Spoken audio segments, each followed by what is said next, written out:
भविष्य का दूसरा नाम है संघर्ष।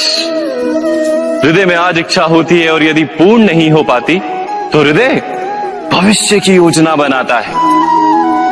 भविष्य में इच्छा पूर्ण होगी ऐसी कल्पना करता रहता है, किंतु जीवन ना तो भविष्य में है ना अतीत में। जीवन तो इस क्षण का नाम, अर्थात इस क्षण का अनुभव ही जीवन का अनुभव। पर हम ये जानते हुए भी इतना सा सत्य समझ नहीं पाते। या तो हम बीते हुए समय के स्मरणों को घेर कर बैठे रहते हैं, या फिर आने वाले समय के लिए हम योजनाएं बनाते रहते हैं। और जीवन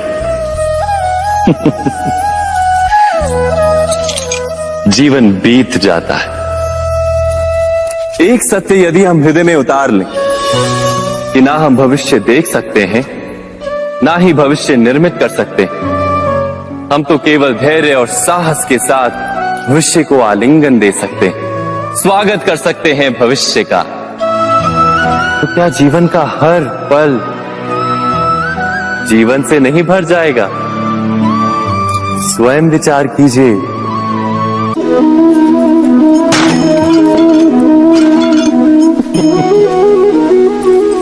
कभी कभी कोई घटना मनुष्य के जीवन की सारी योजनाओं को तोड़ देती और मनुष्य उस आघात को अपने जीवन का केंद्र मान लेता। पर क्या भविष्य मनुष्य की योजनाओं के आधार पर निर्मित होते हैं? नहीं। जिस प्रकार किसी ऊंचे पर्वत पर सर्वप्रथम चढ़ने वाला उस पर्वत की तलाई में बैठकर जो योजना बनाता है, क्या वही योजना उसे उस पर्वत की चोटी तक पहुंचाती है? नहीं, वास्तव में वो जैसे जैसे ऊपर चढ़ता है वैसे वैसे उसे नई नई चुनौतियां, नई नई विडंबनाएं, नए नए अवरोध मिलते हैं। प्रत्येक पद पर वो अपने अगले पद का निर्णय करता। प्रत्येक पद पर उसे अपनी योजनाओं को बदलना पड़ता। कहीं पुरानी योजना उसे खाई में ना ढकेल दे। वो पर्वत को अपने योग्य नहीं बना पाता, केवल स्वयं को पर्वत के योग्य बना सकता है। क्या जीवन के साथ भी ऐसा ही नहीं? जब मनुष्य जीवन में किसी एक चुनौती को, एक अवरोध को अपने जीवन का केंद्र मान लेता है, अपने जीवन की गति को ही रोक देता है, तो वो अपने जीवन में सफल नहीं बन पाता और ना ही सुख और शांति प्राप्त कर पाता। अर्थात जीवन को अपने योग्य बनाने के बदले स्वयं अपने को जीवन के योग्य बनाना ही सफलता और सुख का एकमात्र मार्ग नहीं। स्वयं विचार कीजिए।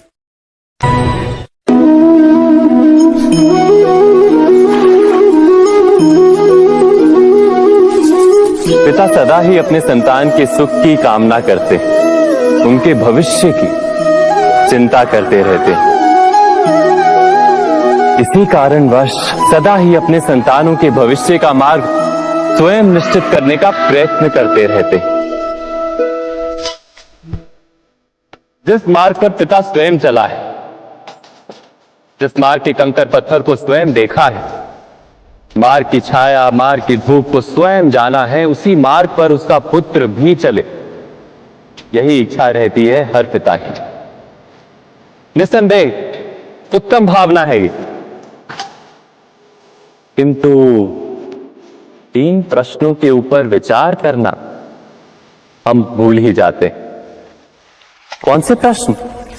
प्रथम प्रश्न, क्या समय के साथ प्रत्येक मार्ग बदल नहीं जाते? क्या समय सदा ही नई चुनौतियों को लेकर नहीं आता?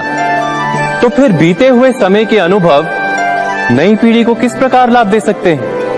दूसरा प्रश्न, क्या प्रत्येक संतान अपने माता पिता की छवि होता है? हाँ, संतानों को संस्कार तो अवश्य माता पिता देते हैं, किंतु भीतर की क्षमता तो ईश्वर देते हैं। तो जिस मार्ग पर पिता को सफलता मिली है, विश्वास है कि उसी मार्ग पर उसकी संतानों को भी सफलता और सुख प्राप्त होगा। तीसरा प्रश्न, क्या जीवन के संघर्ष और चुनौतियां लाभकारी नहीं होती? क्या प्रत्येक नया प्रश्न एक नए उत्तर का द्वार नहीं खोलता? तो फिर संतानों को नए नए प्रश्नों, संघर्षों और चुनौतियों से दूर रखना, ये उनके लिए लाभ करना कहलाएगा या हानि पहुंचाना? अर्थात जिस प्रकार संतान के भविष्य का निर्माण करने के बदले उसके चरित्र का निर्माण करना श्रेष्ठ है, वैसे संतानों के जीवन का मार्ग निश्चित करने के बदले उन्हें नए संघर्षों के साथ जूझने के लिए मनोबल व ज्ञान देना अधिक लाभदायक नहीं होगा? स्वयं विचार कीजिए।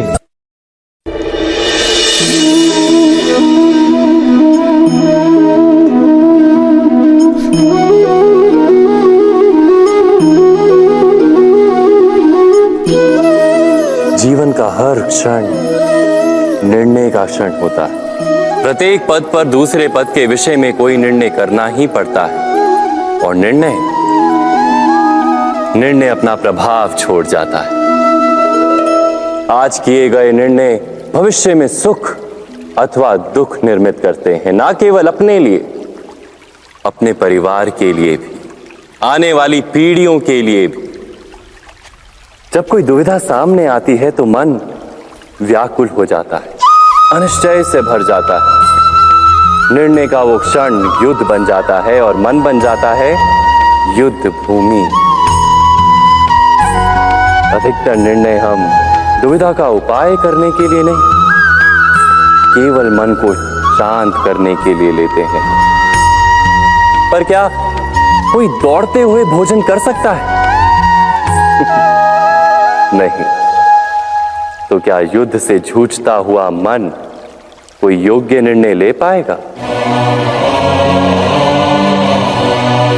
वास्तव में शांत मन से जब कोई निर्णय करता है तो अपने लिए सुखद भविष्य बनाता है। किंतु अपने मन को शांत करने के लिए जब कोई निर्णय करता है तो वो व्यक्ति भविष्य में अपने लिए कांटों भरा वृक्ष लगाता है। स्वयं विचार कीजिएगा।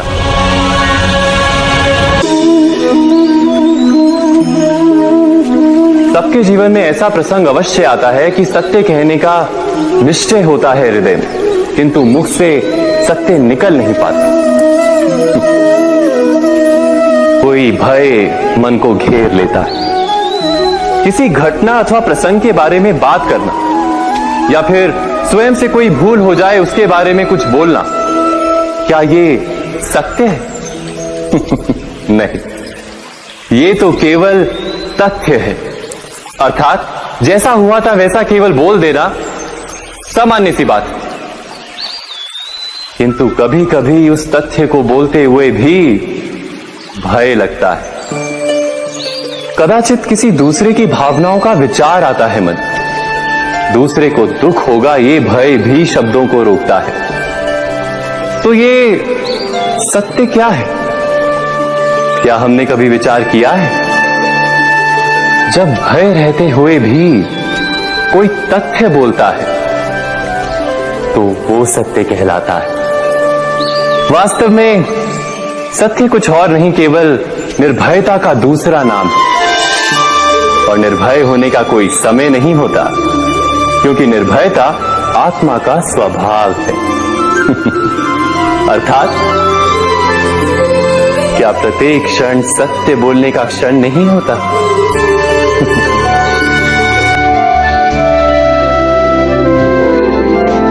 स्वयं विचार कीजिए।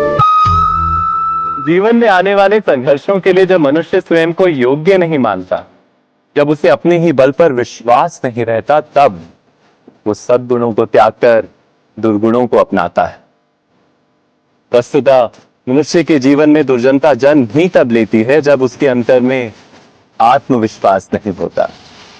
आत्मविश्वास ही अच्छाई को धारण करता है। ये आत्मविश्वास है क्या?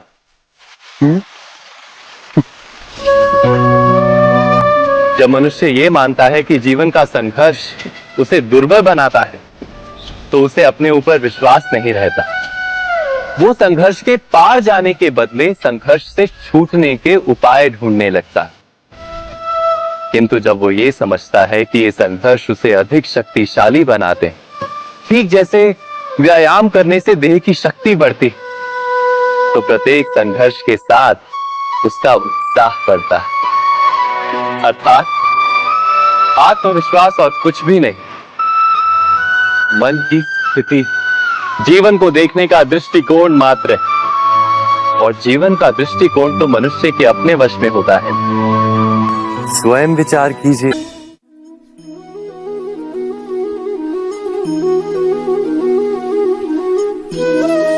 ज्ञान प्राप्ति सदा ही समर्पण से होती है, ये हम सब जानते हैं। किंतु समर्पण का वास्तविक महत्व क्या है?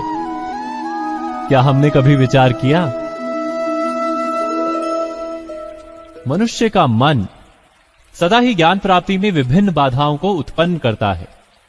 कभी किसी अन्य विद्यार्थी से ईर्ष्या हो जाती है, कभी पढ़ाए हुए पाठों पर संदेह जन्मता है, और कभी गुरु द्वारा दिया गया दंड मन को अहंकार से भर देता है।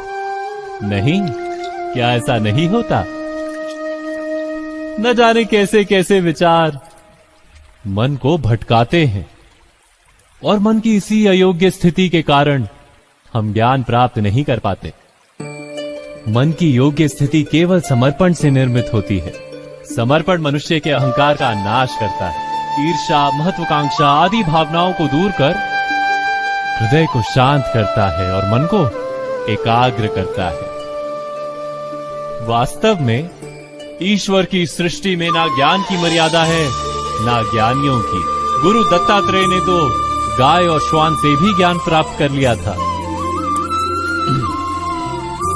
अर्थात विषय ब्रह्म ज्ञान का हो, या जीवन के ज्ञान का, या गुरुकुल में प्राप्त होने वाले ज्ञान का, उसकी प्राप्ति के लिए गुरु से अधिक महत्व है उस गुरु के प्रति हमारा समर्पण। क्या ये सत्य नहीं? स्वयं विचार कीजिए।